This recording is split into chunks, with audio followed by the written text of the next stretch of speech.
नमस्कार। तो आपको पता है कि इस चैनल पर हम जो है वो हिमाचल की छोटी-छोटी इंटरेस्टिंग कहानियाँ जो हैं वो जानते रहते हैं। तो आज एक छोटी-सी प्यारी-सी कहानी जानेंगे डिस्ट्रिक्ट चंबा के बारे में। डिस्ट्रिक्ट चंबा के राजा साहिल वर्मन से ये कहानी जो है वो जुड़ी हुई है। तो राजा साहिल वर्मन का नाम तो आपने सुना ही होगा। राजा साहिल वर्मन के बारे में कहा जाता है कि इन्होंने जो था वो चंबा शहर की स्थापना की थी। चंबा टाउन जो था वो इन्हीं के द्वारा बनवाया गया था। अब कहते हैं कि लक्ष्मी नारायण मंदिर जो था ये इन्हीं ने बनवाया था, राजा साहिल वर्मन ने ही। ये जो लक्ष्मी नारायण मंदिर है इसमें जो है वो विष्णु की मूर्ति जो है वो स्थापित की गई है।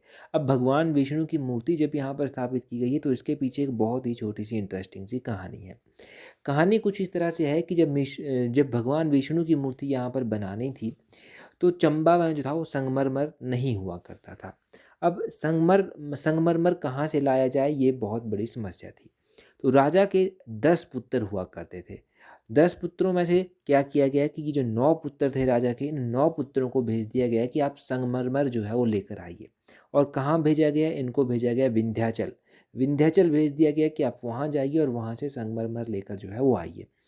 अच्छा, 9 पुत्र थे, ये 9 के 9 पुत्र गए, ये संगमरमर वहाँ से लेकर आ गए। जब वो संगमरमर लेकर आ गए तो मूर्ति बनाना जो है वो आरंभ कर दिया गया कि अब मूर्ति बनाते हैं। जब वो मूर्ति बना रहे थे तो उसमें से जो है वो एक मेंढक निकल आया। अब मेंढक निकल आया, राजगुरु तक ये बात पहुंची, राजगुरु से इस बात के ऊपर चर्चा की गई तो राजगुरु ने बताया कि ये मेंढक यहाँ से जो निकला है ये कोई शुभ संकेत नहीं है, इसको अशुभ कहा गया। और ये जो संगमरमर विंध्याचल से लाया गया था, इस संगमरमर से क्या किया गया कि दूसरे देवताओं की छोटी छोटी मूर्तियाँ जो है वो बना दी गई। अब फिर से कहा गया उन 9 पुत्रों को कि आप जाइए फिर से संगमरमर लेकर आइए जिससे जो है वो भगवान विष्णु की मूर्ति बनाई जाएगी।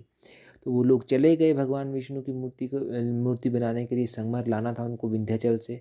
अब विंध्याचल से वो संगमरमर लेकर जो था वो वापस आ रहे थे।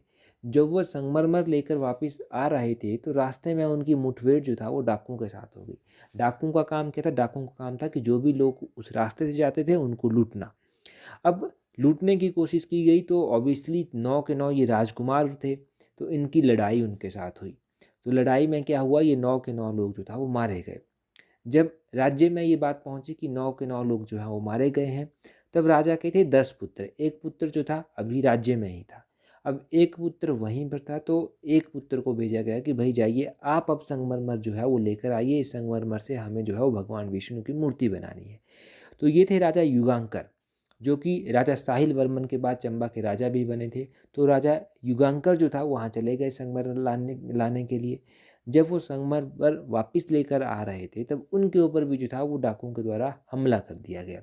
अब डाकुओं का काम क्या था? फिर से लूटना काम था उनका।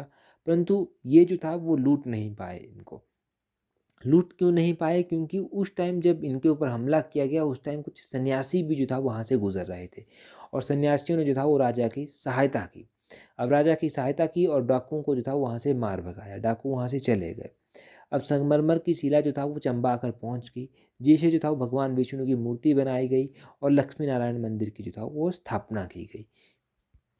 तो इस तरह से भगवान लक्ष्मी नारायण का मंदिर वहाँ पर बना और उसमें भगवान विष्णु की मूर्ति स्थापित की गई। इस तरह के राजा के 10 पुत्र थे जिनमें से 9 के 9 मारे गए और एक लास्ट में जो बचा था उसको बाद में चलकर चंबा का राजा भी बनाया गया। तो ये आपने इंटरेस्टिंग कहानी जानी। नया चैनल है, सब्सक्राइब कर दीजिए। और भी प्रीवियसली हम ऐसी स्टोरीज डिस्कस कर चुके हैं, आगे भी करते रहेंगे। That's all for today. Thank you very much.